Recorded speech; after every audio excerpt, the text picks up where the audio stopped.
Hello, it's Travis Steerwalt coming to you live from the finishing lab at Air Power in High Point, North Carolina.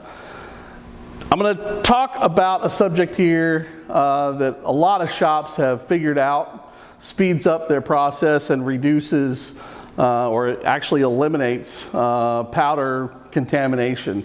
We're going to talk about dedicating your powder hose to different colors and different types of powder.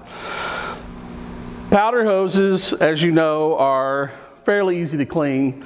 Little compressed air pushed through a powder hose and you can pretty much clean it.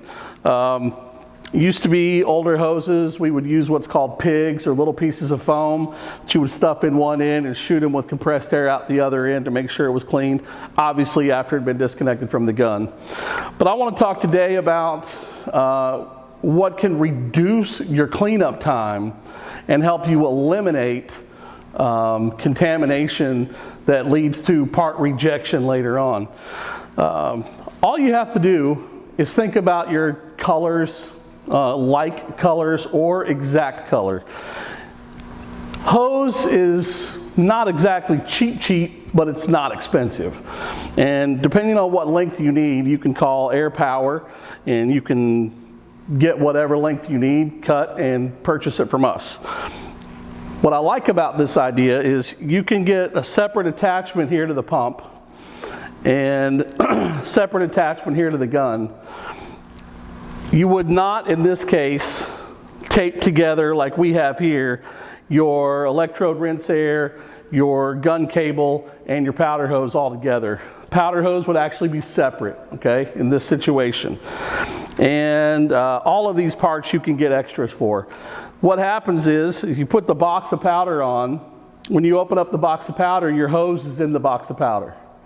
Or on top of the plastic that it's wrapped up in. You take your hose, you connect it here. You take your hose out of the box and connect it here. And that color, let's say it's white, a really problematic powder for contamination, you're able to use the exact same hose every time for white and eliminate your contamination. Metallics. You never really want to go from a metallic to a standard color.